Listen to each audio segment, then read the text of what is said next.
नमस्कार दोस्तों, इस वक्त मौजूद हो मेरे साथ हिंदुस्तान सीबी न्यूज पर और हम बात करते हैं इस वक्त की बड़ी खबर की। तो आप मेरे साथ बने रहिए हिंदुस्तान सीबी न्यूज पर और देखते रहिए आंखों देखा हाल। ताजनगरी आगरा के लाल ने कमाल कर दिया है। आगरा ग्वालियर रोड स्थित ग्राम पंचायत नैना जाट में अभी 19 अक्टूबर 2021 के लोक सेवा आयोग का जो रिजल्ट निकला है उसमें हमारे साथ नीरज गौतम जो मौजूद है, इन्होंने 26वीं रैंक पाई है और इन्हें आपको बता दें उप जिलाधिकारी का पद मिला है। तो हम जानते हैं इस क्षेत्र के लिए, इस गांव के लिए और इस क्षेत्र के साथ साथ इनके दोस्तों के लिए किस प्रकार इन्होंने इनको जो बधाई देने वालों का तांता लगा हुआ है। आप देख रहे हैं यहाँ रोजाना 3 दिन से लगातार इनको बधाई देने वालों का तांता लगा हुआ है। साथ ही साथ उन युवाओं के लिए भी कहना चाहेंगे, हम उन युवाओं को भी रूबरू कराएंगे नीरज गौतम से कि किस प्रकार संघर्ष से सफलता मिलती है। हमारे साथ मौजूद है नीरज गौतम, आपका मेरे चैनल पर स्वागत है। हम जानना चाहेंगे अपने समर्थकों, अपने पाठकों के लिए कि आपने किस प्रकार की सफलता पाई, कैसे पाई, कितने? सबसे पहले मैं आपका धन्यवाद कहना चाहूँगा।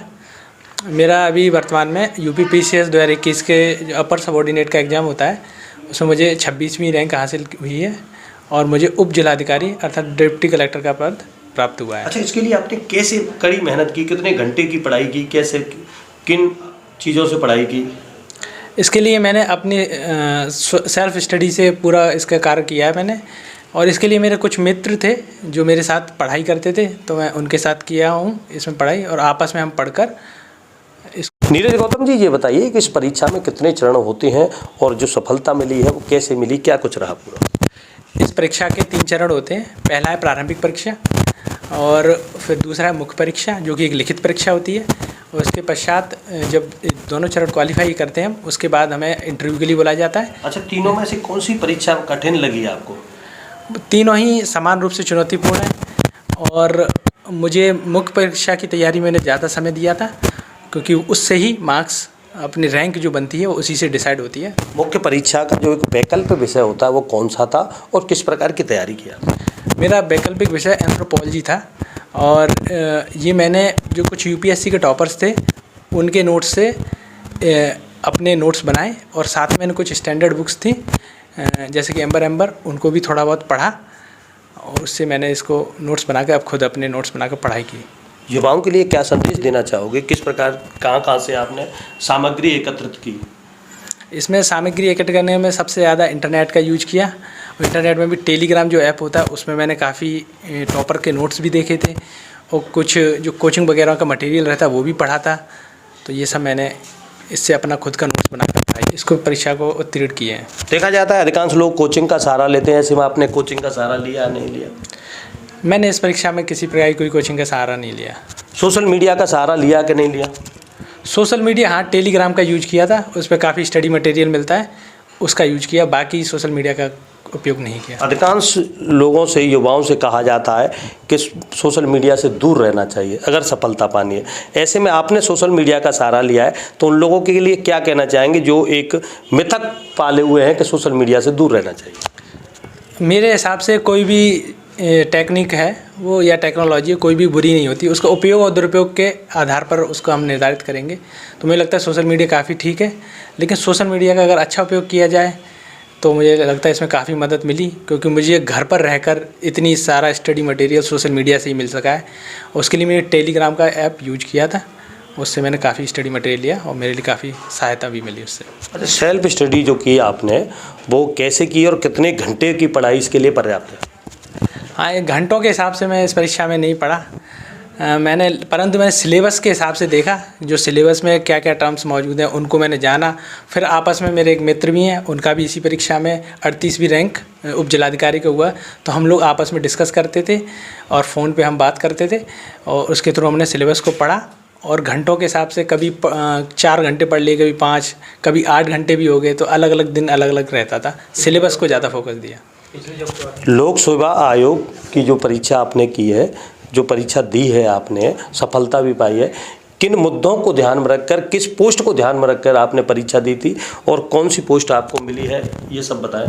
मेरी प्राथमिकता डिप्टी कलेक्टर यानी एसडीएम थी, और वही मैंने प्रथम उसको प्राथमिकता दी।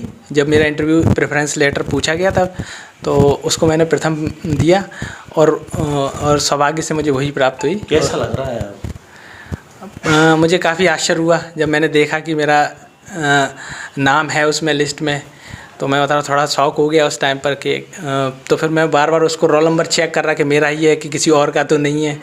तो मुझे काफ़ी वो लगा। फिर मैंने मित्रों से बात की, परिवार में बात की, तो उन्होंने बताया कि आपका ही है। तब फिर मुझे विश्वास हो गया कि हाँ। इस सब का श्रेय आप किसको देना चाहते हैं? इस सब का श्रेय सबसे पहले मैं पिताजी, उन्होंने काफ़ी, अब उनके दिवंगत हो चुके हैं, उन्होंने बचपन से पढ़ाई के प्रति मुझे अच्छा नज़रिया देने की कोशिश की। और मम्मी जी, उन्होंने लगातार प्रयास किया, हमें कोई दिक्कत नहीं आने दी और पढ़ाई के लिए जो भी सामग्री और ये सब उपलब्ध कराया। भाई भी हैं, उन्होंने भी काफ़ी किया। मेरे एक मित्र हैं निखिल राजपूत, जिनका भी इसी में 38 रैंक आई, तो उन्होंने मेरा बहुत सहयोग किया इस परीक्षा में। तो ये मेरे मतलब मार्गदर्शक और सहयोगी रहे हैं। उन युवाओं के लिए क्या कहना चाहोगे जो युवा परीक्षा देते हैं, असफल होते हैं और फिर थक हार कर घर बैठ जाते हैं? ऐसे युवाओं के लिए क्या देना चाहोगे? साथ ही साथ उन युवाओं से क्या कहना चाहोगे जो इस प्रकार की तैयारी कर रहे हैं, उनको किस प्रकार तैयारी करना चाहिए?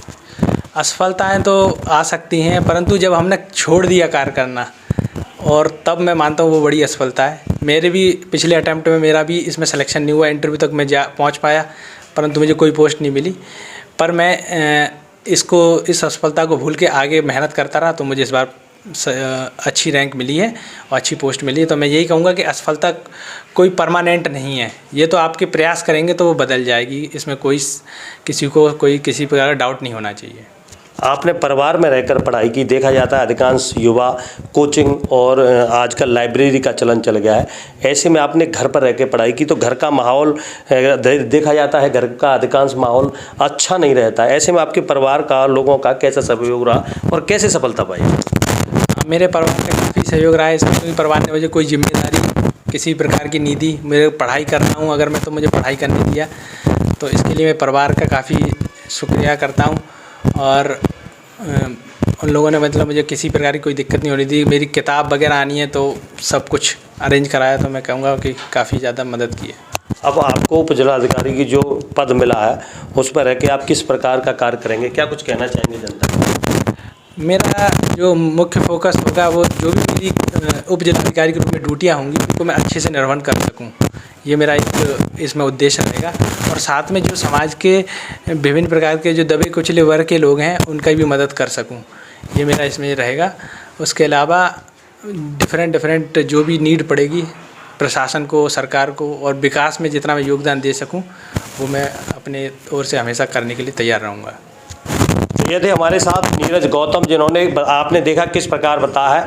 इनको जो उप जिलाधिकारी का पद मिला है, वह पूर्ण ईमानदारी और निष्ठा के साथ उसका निर्वाह करेंगे। साथ ही साथ दबे कुचले जो लोगों को न्याय नहीं मिल पाता है, उनके लिए भी मददगार के रूप में काम करेंगे।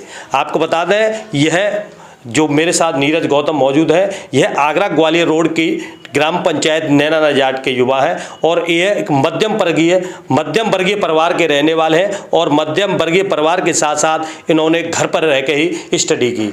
आपको बता दें, मेरा सभी युवाओं से निवेदन है कि घर पर रह के भी आप सफलता पा सकते हैं, ना कि लाइब्रेरी और किसी बड़ी कोचिंग में। अगर मन में हो विश्वास, तो जीत हमेशा मिलती है और अपनी मंजिल पर पहुँच सकते हैं। चोप सिंह सक्सेना, आगरा।